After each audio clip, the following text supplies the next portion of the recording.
Most cleaning company owners think that scaling means getting more clients. So they hustle, they grind, and they take on anyone who will throw a couple nickels their way. You know what happens? They end up more broke and more burnt out to when they started, working harder, making less, and wondering what the hell happened. After personally coaching more than 5,000 cleaning business owners one-on-one over the last decade, I've learned that there's a three-part system that separates six-figure cleaning companies from seven-figure cleaning companies. It's called attract, deliver, keep. And by the end of this video, you can know the exact 9 components of this framework that we've used to help hundreds of cleaning company owners scale well beyond $100,000 a month in revenue. All right, let's start with where everyone wants to start, attract. We call it the reverse marketing system. Now, again, like we mentioned before, this is where most owners screw up. They'll chase any client who will pay them, even when that client's a pain in the neck, they haggle over price, or you break out in a cold sweat every time they come up on your caller ID. The reality is the quality of your business is limited by the quality of your clients. So nightmare clients equals a nightmare business. Let me make a quick distinction between residential and commercial. When it comes to marketing, residential has a very short sales cycle, like hours or a day or two, whereas commercial has a long sales cycle, typically months, God forbid years. So when it comes to marketing, the execution is going to be a little different, but the principles are exactly the same. Let's start with the first component of the reverse marketing system: who you want. Profitable prospects that you actually like. Now, most people start with what they currently have, not with what they want. So like, I'm comfortable with this, or I've got that, and they kind of chase that. But oftentimes their clients are pain in the necks, who haggle, and they just don't like them. So they think that's how it is, and that's the business, which is just not correct. What we want to do is start from the end and work backwards with the type of life and business that we want, the type of clients that we're going to need to build that business, and then we work from there. So the ideal client is going to be one that exists in enough numbers. So if you're a commercial cleaning company and you want your niche to be bowling alleys, but there's 6 bowling alleys in your town, that's probably not a large enough niche. Same thing when it comes to residential. If you're like, I don't want people in $5 million houses that are,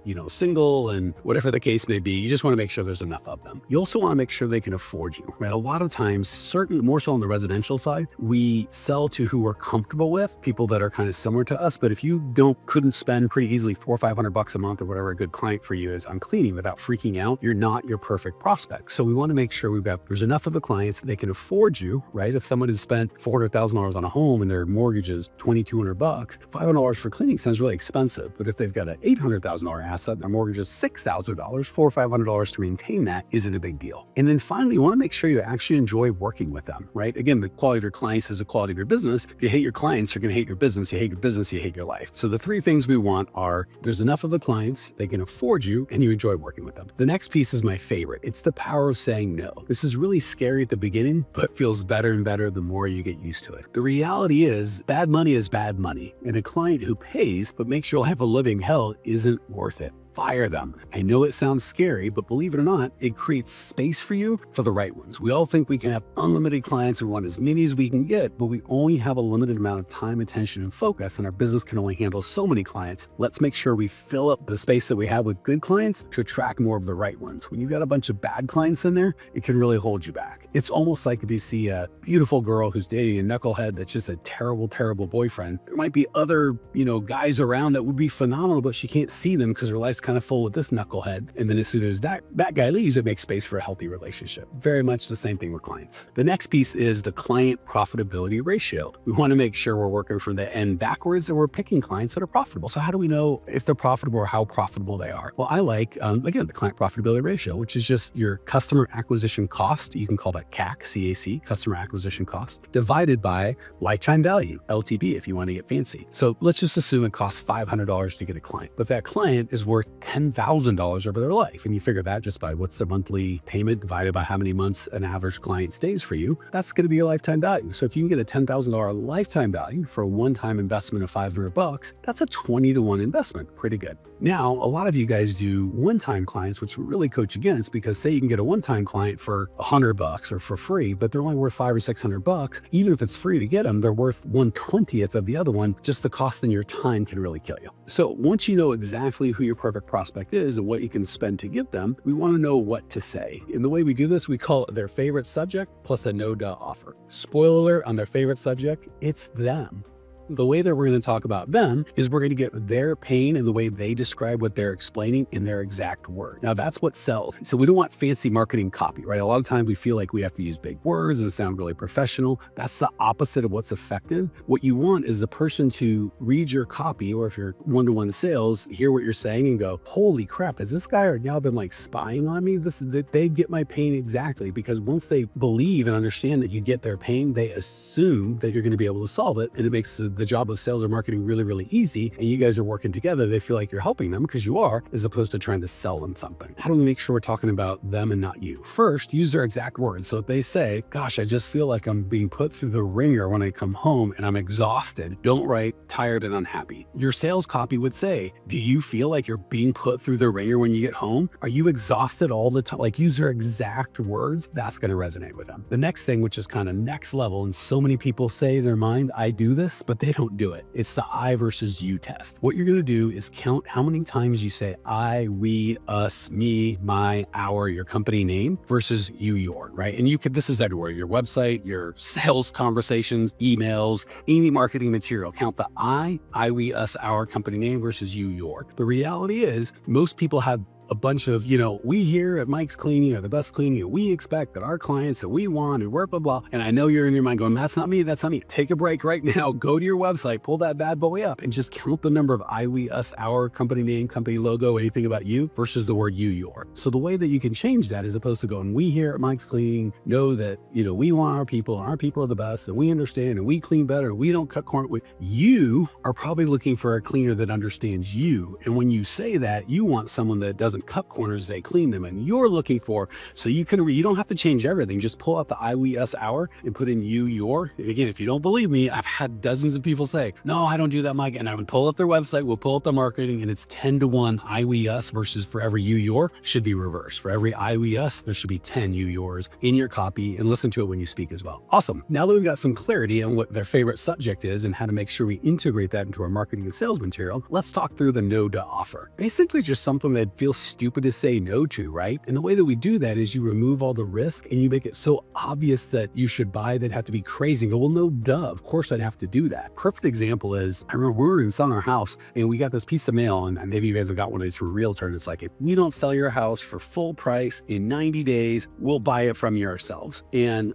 didn't call them because I wasn't selling my house, but I guarantee you I would have called them. If I was selling the house, they would have got the business for sure. Now here's the trick. A lot of times we get afraid of a no to offer because if you're like, well, how do I remove the risk? You take the risk. So what that can look like is we are, say if you're wanting to, on the residential side, say you're wanting to take over kind of a little area, you might go for everybody in the, All Britain neighborhood or whatever your neighborhood's called, the neighborhood you want. We're going to do a clean just to give you value, and you pay whatever you think is fair. Like, oh my gosh, they're going to screw me. They might do this. Yeah, they might. But here's the beautiful thing. We went over the numbers. If you can get a $10,000 clean and it only costs you $500, even if you have to do 4 or 5 free cleans that cost you $400 or $500, it can still be a phenomenal deal. The reality is the good clients, the ones that want you, like again, that realtor that we talked about, if I was going to use him, I probably wouldn't have ever thought about the guarantee. I just remember thinking, holy crap, how good does he have to be at his job that he can make this kind of a guarantee? So don't be afraid of over promising your clients, because again, if 1 in 10 take advantage of you, but as opposed to a marketing piece that gets 2 responses, gets 30 responses, it's okay if you give away some free stuff, especially if it's to your perfect prospects, because they're still going to tell that story. Oh my gosh, this cleaning company, we didn't use that realtor. I didn't even use them. I'm in front of the microphone talking to the world, telling them how great they were. It'd be helpful if I could remember the name, but I can't. It was years ago. Sorry, realtors. All that to say, it's okay to give extra value to your perfect prospects. And when you remove the risk, it makes marketing and sales really easy and gives your perfect prospects and your clients stories to tell their friends and family, and the referrals go through the roof. We're almost there. Once you know exactly who you want, what you can spend to get the client, and you have a no to offer that makes it really easy, we need to know how and where to communicate that offer. Word of the day here is data, not drama. Perfect example we just talked about. I did a free offer and some guy scammed me, right? If you do the math, I'll bet you made a tremendous return on that investment, but the drama says you got screwed. So let's just talk through the key metrics that you're going to track, and then we can make database decisions, not drama. We already hit the first one, customer acquisition cost. What does it cost to get a client? How you do that is just cost per lead, cost per bid, and cost per sale. So super easy. I spent $1,000 on Facebook. I got 23 people people to fill out a form. Of those 23 people that fill out a form, 10 jumped on a call with me. Of those 10, 5 bought for $400 each. At $2,000 a month for $1,000. That's pretty darn good. The funny thing is, what happens is many of us who haven't marketed before, we are used to repeat referral business where it's not very scalable, but the quality is phenomenal, right? If you do maybe in a year, you get 12 referrals, you might sell 9 of them and they're your favorite clients. So when you get cold traffic, you might get 20 leads and only get 5 clients. The drama, the emotion says, that sucked, I spent a bunch of money, it did work, blah, blah, blah, blah, blah. But if you do the data, you realize you make a bunch of money. So really important that you have the data and you make decisions based on data, not drama. All right, let's talk about the difference between a typical marketing plan and what we coach and we call the reverse marketing plan. We'll start with the typical. So the thing is, almost everybody kind of starts at the top here with where they want to market, right? Sorry about my crappy drawing. And they get super fired up because they're like, is it Facebook? Is it door hangers? Is it email? And they'll get some salesperson will sell them this. And I'm not saying any of those are particularly good and bad inherently, but they think that's the magic, right? If I can just find the right lead source, I can fax over my lead, order for leads, and they'll just send back all the customers. It'll be great. Spoiler alert, that's not how it typically works out. The next thing they look at once they kind of get the where is they're like, well, what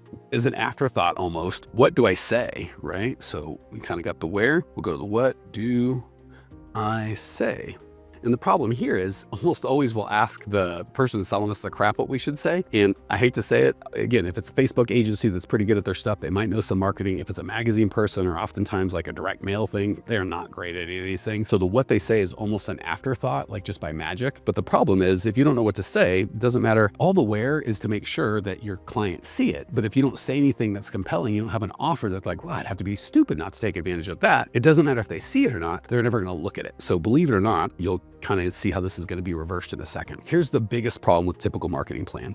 We talked about the where and why that's important, but it shouldn't be first. And the what do I say is kind of an afterthought and it should be before the where. The thing that should be first is skipped altogether. So I'm going to draw that to the best of my terrible ability with little dashes here because it doesn't exist. This is what gets skipped in traditional marketing, which is who, big fat letters, because that needs to be done.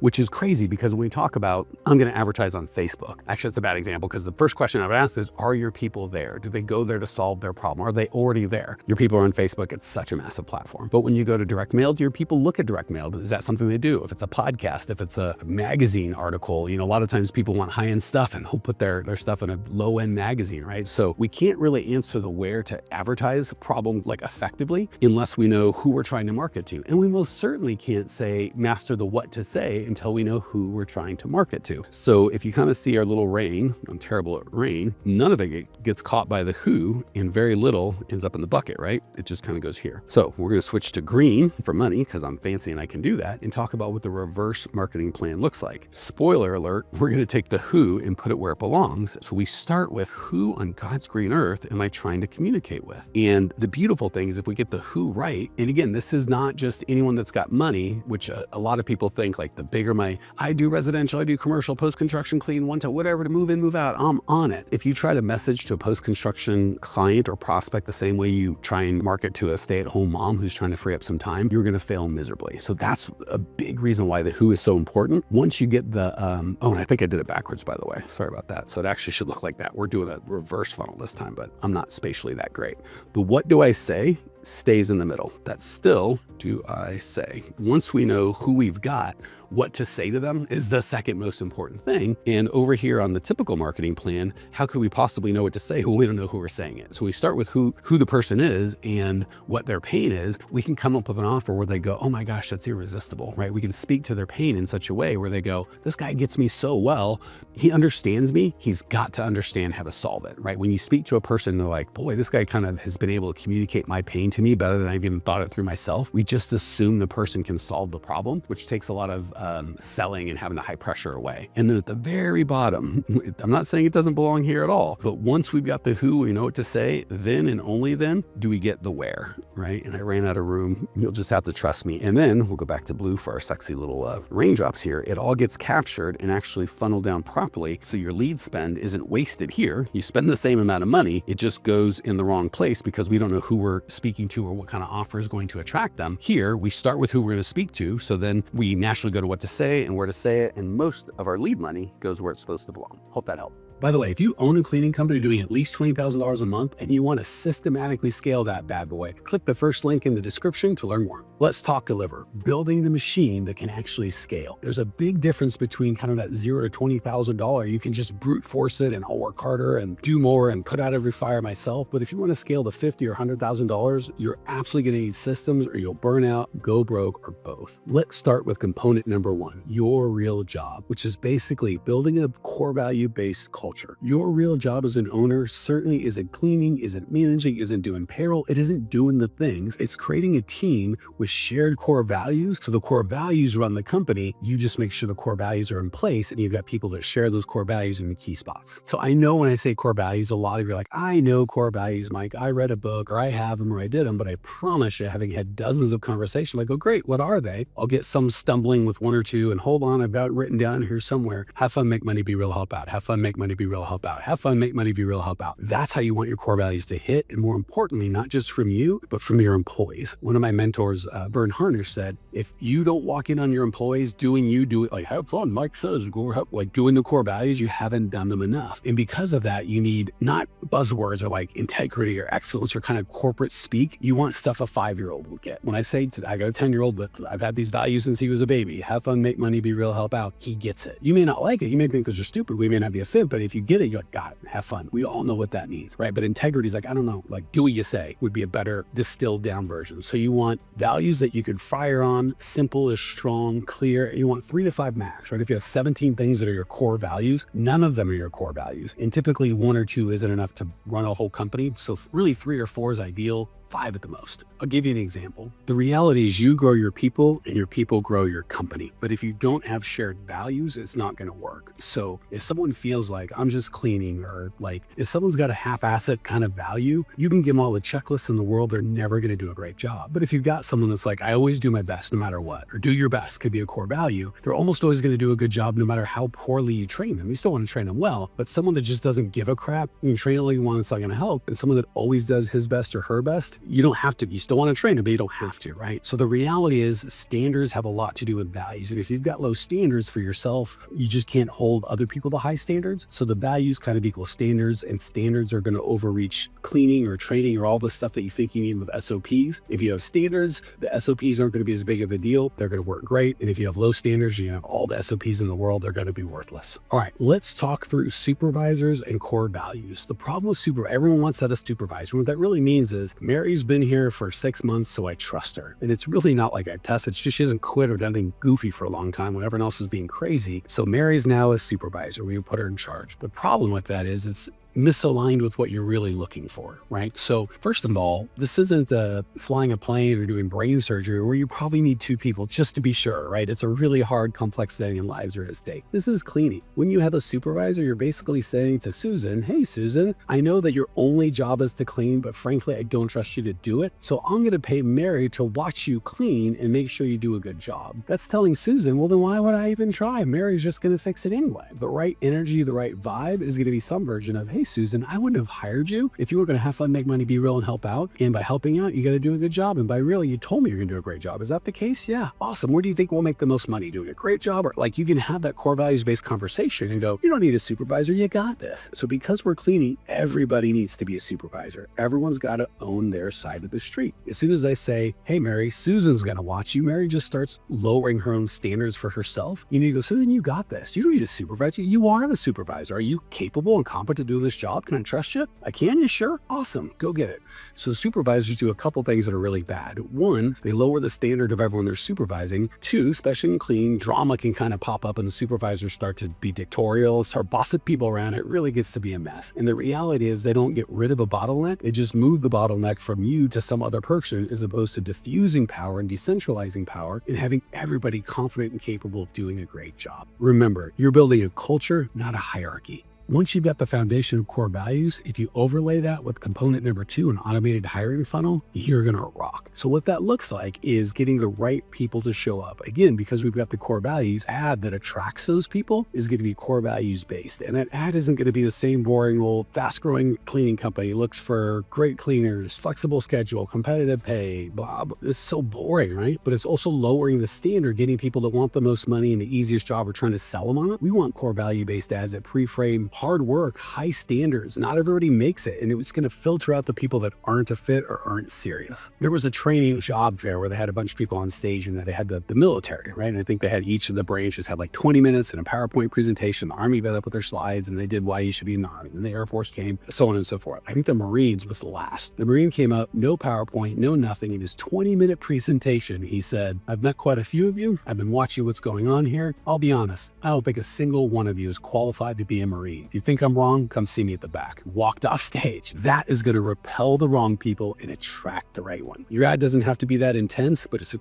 great vision to kind of keep in mind as you're writing it. Perfect. Now that your foundation is based in your core values, you've got a core values-based hiring ad, you're going to start getting a very high caliber of applicant. We just need a system to put that applicant through that's fairly automated, doesn't depend on you, and turns strangers into cleaners. The way that we do that is a group interview, a one-on-one interview, and a working interview. Now keep in mind, you can sound like that's a lot. You're not going to do them. And if you're like, I got to be involved, I got to do every step of the hiring, the reality is if you're the bottleneck in hiring, you still own a job, not a business. If every hire goes through you and every decision needs your approval, you are stuck. For that reason, we let the cleaners handle every piece of that process. And again, before you're afraid, that's why we have supervisor mentality, right? Everybody feels like they're an owner. They're all core values matched. So you can trust 3 different cleaners over 3 different days at 3 different places. Every single one needs to say yes. And I promise you the combined wisdom of those 3 people is going to be better than you doing it by yourself. And it's what sets you free. So not only does that process create decentralization, so there's not all the power stuck in one supervisor, it also creates missionaries, not mercenaries. And that's really important because mercenaries, when it gets hard or somebody forgets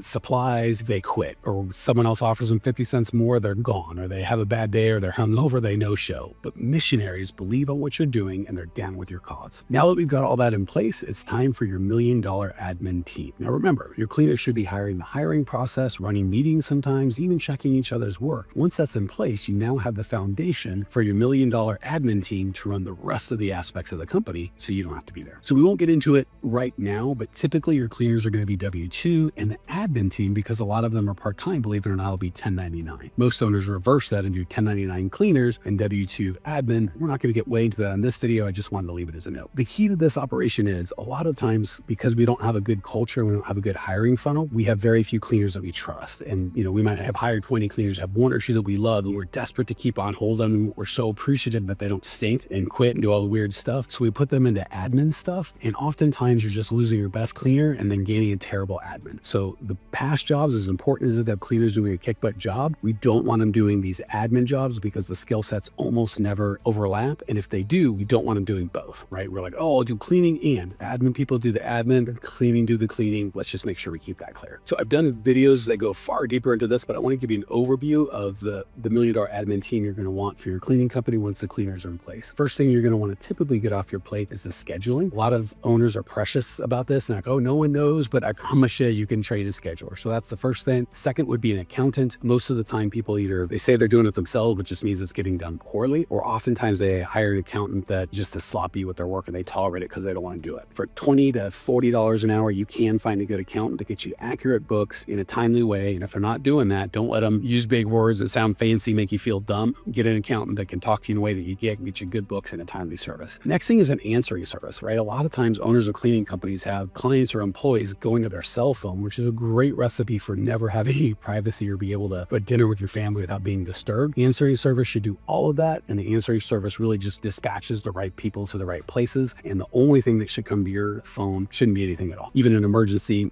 systems and processes can handle that. So once you get your schedule, your accountant, your answering service, the next person you're going to want to hire is a customer happiness manager. Their job is just to reach out to your customers and make sure that they're having a good experience and give you any feedback and the opportunity to kind of save a client that's got a problem. Last thing would be an appointment setter. So all the, for residential, speed to lead is really important. So commercial, totally okay if you do sales calls, actually should be doing that, but it's a long sales cycle, right? So it's not like if someone calls you for a bid, you just got to jump on and be right there. You can call them the next day or, anytime, within a reasonable time. So you don't have to have that go right to you. You can check that once a day, maybe. Now, when it comes to residential, speed to lead is really important. So we don't want you, owner of a residential cleaning company, being that person that the leads go to, but we do need those respond to right away. And that's where you get an appointment setter. And they're just going to maybe set you with a 10, 15, 20 20-minute appointment with qualified people that are in your area and want recurring service and things that you offer. So you're only doing 20-minute appointments with people that are qualified. Hey guys, let's talk about your $1 million admin team. We're going to start with the cleaners and work our way up the schedule. Typically, we coach W-2 cleaners versus 1099, different topic for a different video. The thing that most people know that their cleaners are going to do is cleaning, right? That's pretty obvious. The problem we have here is they don't even oftentimes trust their cleaners to clean. They'll have a supervisor, but golly, if your only job is to clean and you can't even do that without someone checking on you, you're probably not the right fit. So we don't want supervisors here. Cleaners need to be able to clean for sure.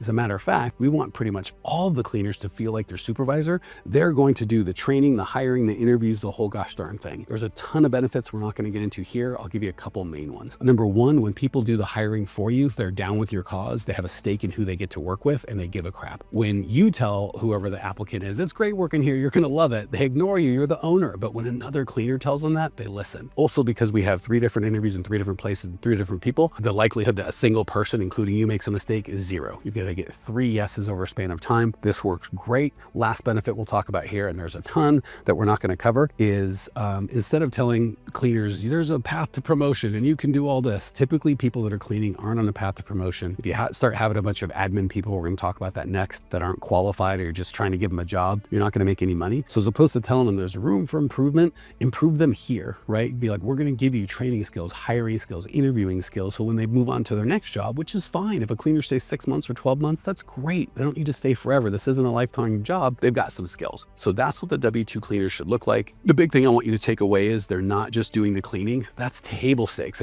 Every cleaner within a couple weeks has to be able to do all the cleaning on their own without supervision. And the right ones will be excited about the opportunity to interview and hire and train. All right, now that we've got that, sorry about that. Let's move on to the 1099 admin. So this is going to basically be doing all the work that the cleaners don't do, and that is in order scheduler, answering service accountant, customer happiness manager, appointment setter. So these are it doesn't have to be perfectly in this order, but generally I went the things that are the biggest headache for the owner first to get them off your plate. Scheduling is a big one. And I know if you've got your stuff set up right and that you don't have cleaners saying, I only work this day and I only work with John and I can't work with Susie, that's going to be a problem. If you have clients that cancel all the time or only expect one cleaner, that's going to be a problem. Different teaching for a different day, but we wouldn't coach you to do any of that. If you have your stuff set up right, the scheduling's super easy. The big thing here is people think it's magic. They're the only ones that can do it. It's this alchemy. It's really not. It's actually pretty simple and you can train someone to do it. Next thing you want is an answering service. Not that this is that big of a deal. It's just most of the time, a lot of time owners have it come to their cell phone, which is crazy. Or if you want to try and hire a receptionist, that person's going to want to sleep and take weekends off and get sick and all sorts of stuff. An answering service can usually be had for, I don't know, less than $100 a month, $20 a month, plus like $1 a minute, all in $200-300. And you can train them how to just kind of divvy up who goes where, right? So the sales calls, if you're residential, we want high speed to lead. Those need to get handled quickly. And if you want those to come to you or a salesperson, that's fine. But all the other stuff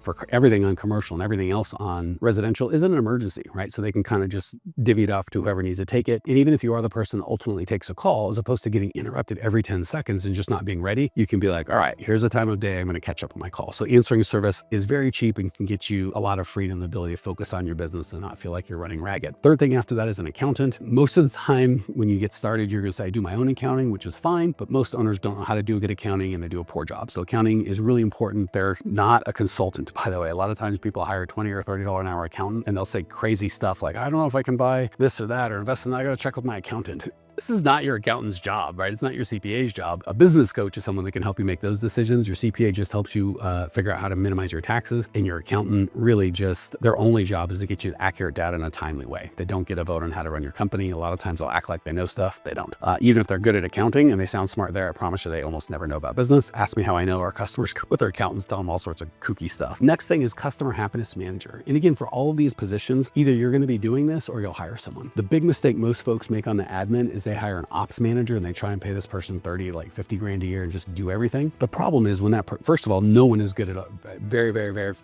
I'm not. There's very few, if any, unicorns that would enjoy and be good at all of these. So you get someone that's kind of good at a couple and willing to do a couple others and hates the others, and it just stinks. We coach you to thin slice this. So if you're like, geez, oh, Pete, that's like 1, 2, 3, 5 people. Yeah, first of all, you don't need them all. Like once you're doing 20, 30, 40 grand a month, you'll want all of these. Second of all, because they're very part-time and they're just doing a very specific job, they can be had for 3, $100 on the low end to $1,000 on the high end each. So for $2 to $5 grand, depending on your size, you can have this whole fully staffed, right? And if your scheduler quits, it's so much easier to hire another scheduler than if your ops manager quits and you have to hire that person, and you can cross-train them, right? If there's one person, you can't cross-train. That person is the bottleneck to your company. So once you get your scheduler, answering service, your accountant, next is a customer happiness manager. This is one of those things we all feel like we want to do as an owner of a cleaning company. It's still just a $20 an hour job, right? It's an important job, but it's not something you need you to personally do. If you're commercial and you've got clients that have a highlight, doing 3, 5, 10 grand a month, I would probably personally reach out to those. If you're residential or commercial with just lower value clients, this is fine. Not that you can never reach out with them, but what happens is we say we're going to do it, we never get around to it. We pay someone, that's their only job, is just to make sure these guys and gals are happy, get reviews, get referrals, kind of give a heads up if there's any problems coming up, so you don't just call and they ghost you or quit out of nowhere. That's what the customer happiness manager does. Again, you can get one of these for $500 to $1,000 a month, very part-time, 5 hours a week, something like that. They can be worth their weight in gold, because if your churn goes down just a little, or you get one extra referral per month, they pay for themselves. Last thing is the appointment setter. This is just someone who, again, the answering service is going to have, this for residential is kind of speed to lead. This isn't really, I'm going to kind of draw a line here, because for commercial, you want all of these. This last one here is really just for residential.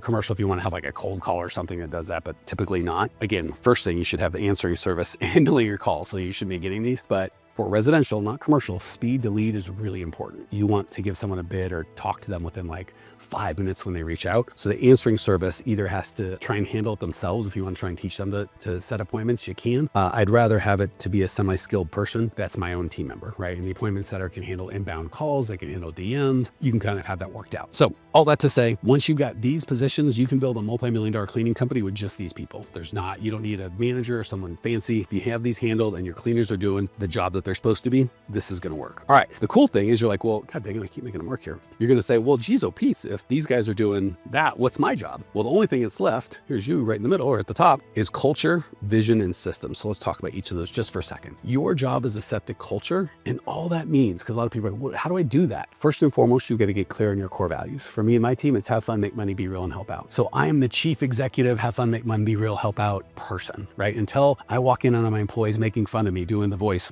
being Mike, like, help fun, make money, I haven't done it enough, right? So your job is to be the key or the most like culture-based ever. The cool thing is once you do this and you hire people that share those values, so we're not trying to get people that aren't wanting to have fun, make money, be real, and help out and like bend them to our will. We're finding people that are out in the world already having fun, making money, being real, helping out, and of course, filling your own core values. And they're like, oh my gosh, that's what you guys do? I do that. I was going to do that whether I worked you or not. And then, well, why don't you come be a part of this vision that I've got over here? That's the next thing. You can take the thing that you're already passionate about and put it towards our goal. The vision has got to be something that everybody can share. Don't get too fired up about this. The thing I don't like, I get nervous about all these is it feels very corporate. So culture, don't have core values like excellence and customer satisfaction above all and things that sound really corporate. Have stuff a 10-year-old gets, right? Have fun, make money, be real, help out. Everybody gets it immediately and they hit emotionally. If I said profit instead of make money, if I said prioritize profitability, enhance shareholder return, like it can sound super fancy. Nobody knows what the heck it means, right? Nobody's going to respond to that at a gut level. The vision is just something everyone can get behind, right? So typically it doesn't have to be a big, huge, fancy thing. I think that's what people get like, I've got to change the world and hire 1,000 people. You don't have to. You can, but you don't have to. It can just be, if you're commercial, like we're going to get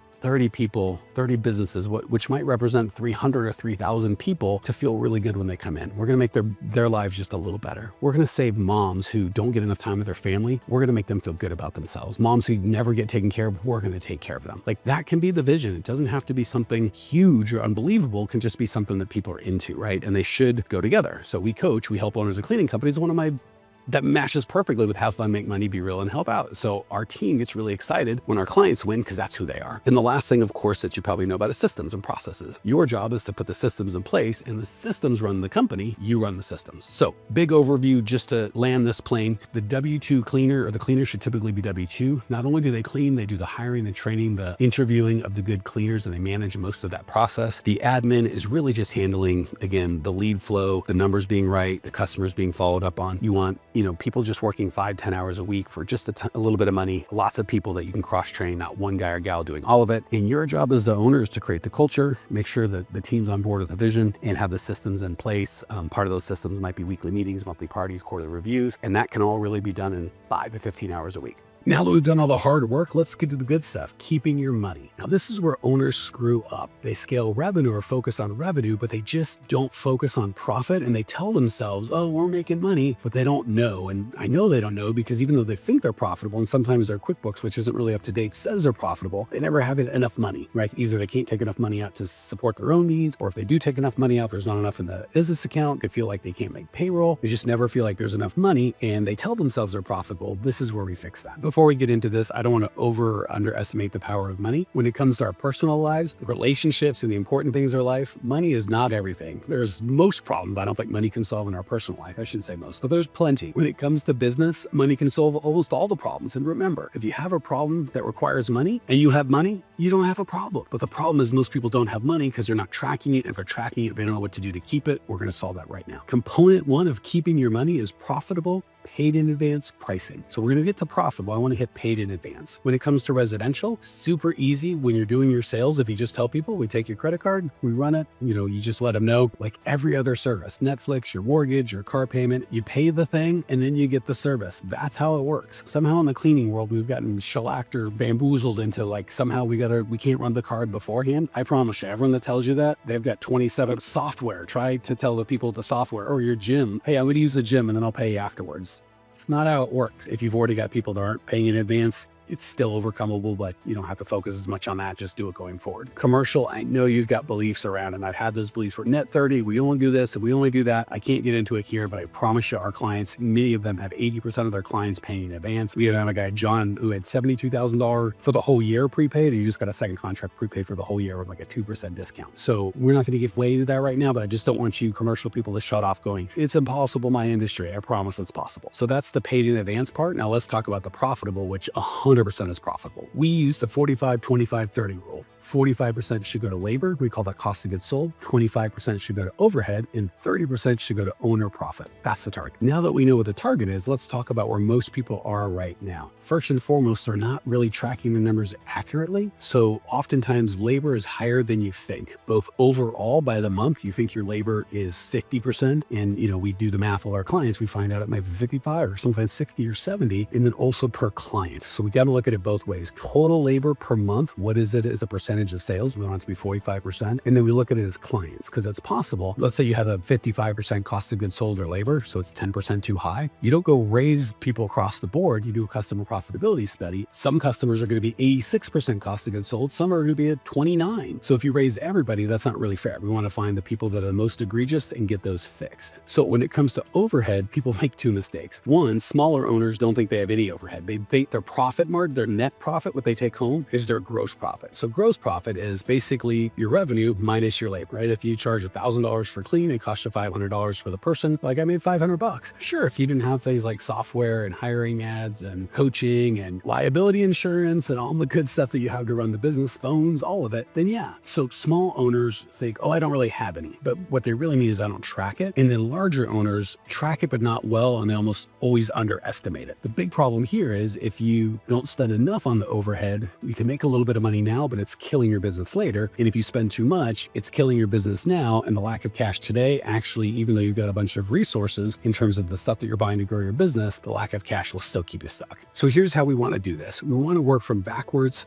forwards, right? As opposed to what most people do is they just focus on the revenue and try and get more customers, get more customers. They don't say this or think this, but the way they act at the end of the day, if there's profit, great. And if not, they're just confused and don't know why. And they think, you know what I'll do to solve this? I'll go get more customers, but it doesn't work. You're like, oh, I'm losing money on every unit, but I'll make it up in volume. It doesn't work in other industries. It doesn't work in cleaning. So we want to start at the end with, I want to take out 30% profit and work backwards. Literally had not few customers, probably 10, 15% of our customers are working really hard. And this could be $1 million businesses making virtually no money or no money. And we tell them, hey, we have to rejigger how we're pricing. They freak out. I'm going to lose customers. I'm like, well, you could have no customers for the no money you're making now, and you wouldn't have all the risk of the receivables and the work you have to do. So they're still so afraid of, I'll lose business, even though they're literally making no money. To inoculate yourself from that, make sure that doesn't happen. We're going to start with the 30% profit and work backwards from there. So when we bid jobs, we make sure the cost of goods sold is at 45%. And if we lose the job, we lose the job. It's better to lose a winner than win a loser. It's actually a benefit to not get the non-profitable job. Same thing when it comes to overhead. People go, can I buy this car? Can I afford your coaching? Or how much can I spend on marketing? Or is it time to hire a customer happiness manager? We have to work within that 25% framework. So it's not just, do I want it or is it good? And if the answer is yes, we go. It's, we've got this fixed 25% and what's the best use of the money in that? And then we just reallocate the fund. We start with a 30% profit and work backwards. We don't start with the revenue, do everything we can to grow it and hope there's profit at the end, because there almost is either none or way too low. Once we've got the pricing right on that end, we got to make sure we're paying cleaners properly. So let's walk through that. A lot of people are like, well, how does your system work? I'm in New York. Is that the same with people in Idaho? Of course it's not. It's completely different. The way that we do that is we base the pay of cleaners on the average wage in your area. You're going to want to pay 10% above average in your area with up to a 15% bonus based on the performance of the employee. So it's not just you show up and don't quit kind of a thing. We base it on 4 things: core values match, time and attendance, how often they show up or don't show up, reviews from clients, positive versus negative, and how quickly they get the job done. So to earn that full 15% bonus on top of the 10% average, they have to show up on time every time, have only positive reviews, do everything faster than they're supposed to, and be such a good core values fit. Everyone loves being with them. I promise you'll make more money on people getting the full bonus than you will on people not getting any of the bonus. The beautiful thing is when you pay people like this, you'll get the good employees. Again, we want missionaries, not mercenaries. So they're not just there for the paycheck, but if they're down with your cause and really give a crap about what you're doing, they don't feel like they're being paid fairly. They're not going to want to go above and beyond. So we're not paying them like, hey, we're trying to pay you extra to stay. We're paying them so they know that we actually love them and we are aligned and we care. The cool thing is when you have a core values based system, you run employees the way that we coach you to, and you pay like this, they will run the company without you and they'll go above and beyond and feel great. You combine that with a strong culture, your churn is going to drop, your quality is going to go up, and most importantly, you'll grow and enjoy the process. Last but certainly not least, what most every owner forgets is we have to pay you properly. Here's how you do that. Every month, you're going to go through the profit and loss, right? That's why it's important to have an accountant to make sure that we've got an accurate profit and loss that we can review every month. Now, we talked about your cost of goods sold being 45% and your expenses being 25%. If that's the case, you're going to have a 30% profit. So you don't have to worry about the profit. You just make sure the cost of goods sold and the expenses are right. Your profit will be right. Well, what if my cost of goods sold is over 45%? Well, it's only one of 2 things. It's either cleaner pay, which we talked about. You're paying way too much. Your market value area, everyone else is paying is $15. You're paying $25. We want to pay a little above. Remember, 10% above for everybody with a up to 15% bonus on top of that. But that's bonus based, and most they can make is 25% above average, which is still a ton. Some people are paying 50% above average. And again, they're like, I just want my people to know I love them. I don't want to contribute. Well, the thing is, if you do that, you're never going to scale. So 2 people are going to be real happy. Your cleaners that you have, you're going to be broke and you're never going to be able to have the impact that you want. So if you've got the cost of goods sold over 45%, it's either cleaner pay, what you're paying your cleaners, or how much you're paying your clients. And again, I get it. The clients might get upset or leave, but it's okay. We'd rather have a smaller business making more profit. I want the $500,000 business paying $150,000 in profit than the $1 million business paying $60,000 in profit. Spoiler alert, it's almost always the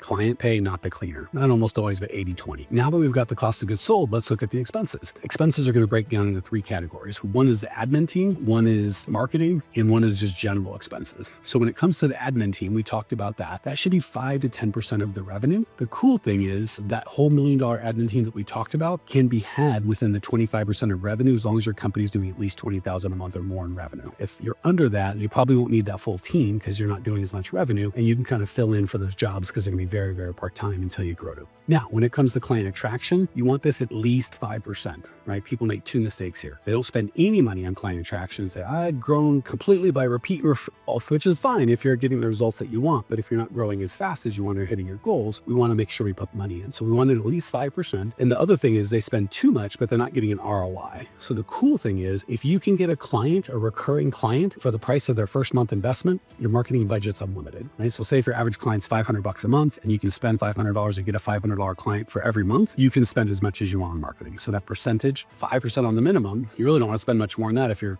first month ROI is positive. But if you're making all of your marketing budget back on the first month, you're going to spend as much as you want. Now, the third bucket is systems and growth. That would be things like uniforms, hiring ed, monthly party budgets, coaching, just all the other stuff that makes surprising delight for your clients, gift for employees, just all that stuff. You want to keep that 5 or 10% of the revenue. The big thing is all 3 of these together should add up to no more than 25%. So when it comes to client attraction and systems growth, you can save a nickel now and make a little extra profit, but I promise that saved nickel today is going to cost cost you $1 tomorrow in future revenue and profit. And if you spend too much, I think we touched on this a little earlier, you're not going to have enough money to grow, and that's going to cost you later. So that 25%, like cost of goods sold can be as low as you want, right? Because the higher prices, lower cost of goods sold, no limit, right? The only reason you can't get it lower is people won't pay the high price. When it comes to the admin cost, we're not looking to get as low as possible. We really want it around that 25%. Let's put it all together. The ultimate goal, even if you are $1 million revenue, $1 million in revenue, 30% profit, take out in your pocket every day with plenty of money left in the business to grow, plus working 0 to 15 hours a week from anywhere in the world. You put those together, you're going to get freedom, impact, and build a legacy. Let's take a minute right now and audit your business with the Attract, Deliver, Keep framework. Mark each of the 9 components that I've covered either red, it's a complete mess, yellow, it's not great, or green, it's actually working well. How many do you have of each? Most cleaning companies I talk to might, maybe on a good day, have 0, 1, or 2, maybe 3 greens, and the rest are red or yellow, some version of half-assing it, and that's why they're stuck. So look, if you're sitting there thinking like, yeah, but my market's different, or this won't work for me, you're right, it won't work for you because you're making excuses before you've even started. This framework works 100% of the time that you work the framework. But if you're not truly committed, if you want magic beans or some get-rich-quick thing, I can't help you. Go find another guru, preferably in a fancy rented Lamborghini, who will make you feel all warm and fuzzy inside. But if you're ready to actually build this thing, if you're coachable and you're committed,